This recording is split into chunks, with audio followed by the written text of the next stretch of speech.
Hey, good morning, everybody. It's Hammer. Today is Wednesday, June 4th, 2025. I, of course, am the founder of some awesome products like Originator, Success, Grab and Go Social, and Rate Sensei. How do you guys like that name, by the way? Rate Sensei. That's our rate products, the lock advice, the text alerts, and some other things that I have up my unbuttoned, unsnapped sleeves. Rate Sensei is going to be that new product line for that stuff. We're going to be rolling that out soon. So today, though, I am over here at a lovely Starbucks with really shitty internet. So I'm on my phone internet anyway. And coming to you, I'm about an hour outside of Atlanta. Going to be part of a panel today over at the EPM Tag event. So anyway, hope you all are doing fantastic this morning. It is Wednesday, June 4th. If you're here live, say good morning. If you're watching on the replay, don't forget to give me a hashtag replay in the comments. Let me know that you were here. Let Facebook, YouTube, and all the like know that you're here. Going to keep it short today, though, so I'm not going to say good morning all.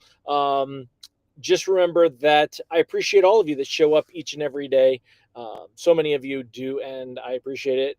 Ron Siegel says today's National Cognac Day and National Cheese Day, and I am doing neither, Ron. I'm doing 30 days of no alcohol and basically no dairy. I mean, I'm not getting crazy about it, but no cheese, no milk, stuff like that, no cow's milk, nothing. So, anyway, y'all, let's go ahead and flip the screen on and talk about what's going on this morning, what you can expect for rate sheets, and we will go from there. So, all right. So, taking a look here, you can see that mortgage backed securities right here currently up 18 basis points to start the day.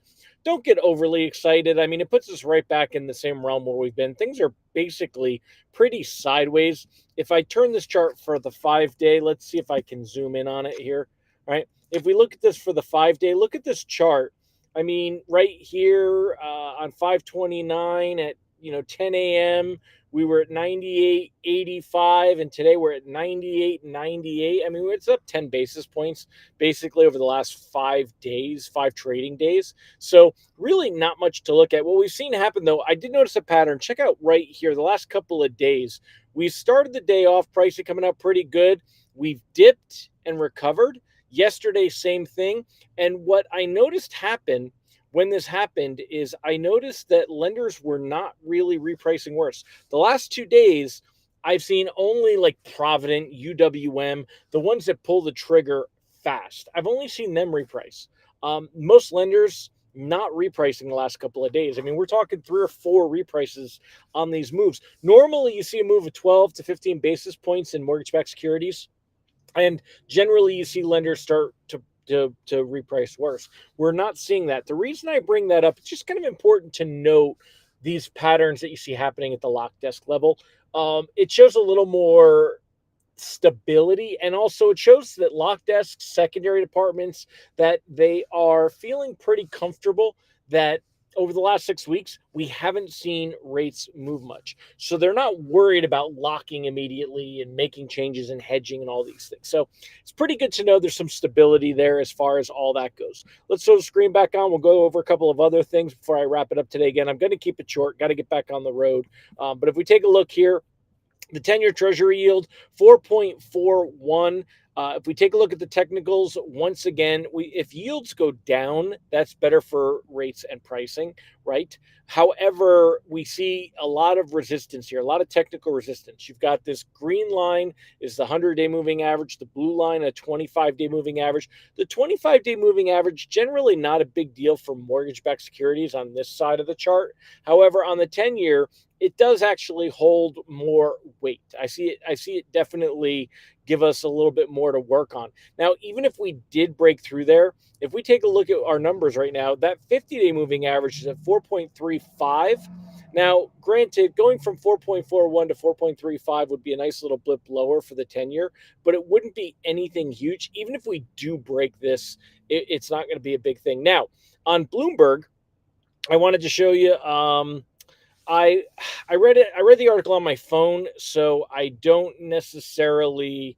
I may not. I think it was this article here, right? So this is for options traders. It's not for bonds, but I want you to pay attention to this because it's very much in that same realm of what I'm seeing happen, right? Option traders are betting the S&P 500 index will post its smallest swing in months following Friday's U.S. employment report. And I think that that's also basically the same thing that we're going to see for bonds. Now, I'm still in a locking bias. Don't get me wrong. Let me go over to the chart here and throw my let me throw my lock advice up there. I am still in that situation that I think we want to be locking anything that's closing in the next 15 days, cautiously floating to locking anything closing 15 to 30 days. But I don't think we're going to see a big move here. I think things are going to be pretty level headed. I don't think we're going to see anything more than an initial reaction to the jobs data in bonds, and I don't think it's going to make much of a difference at all. So anyway, for today, we could argue, hey, what are the gains from this morning? It's the ADP data. Not really. If I go back and I show you on the chart, we were already. In fact, I will. I want to put my money where my mouth is and show you why I don't think the ADP data had anything to do with it, because markets really haven't been looking at the ADP data at all. So if we go ahead here, let's put this on 1 day so we can get a nice clear look.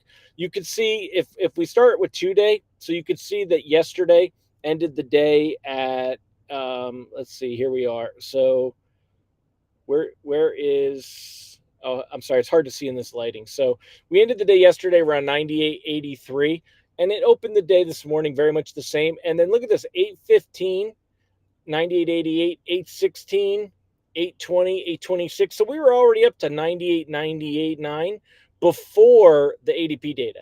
The ADP data came out at 8:30. So at 8:30, there was really no move here. It got just a bit higher for about 15 minutes afterwards, which I think is normal trading, not really the ADP data.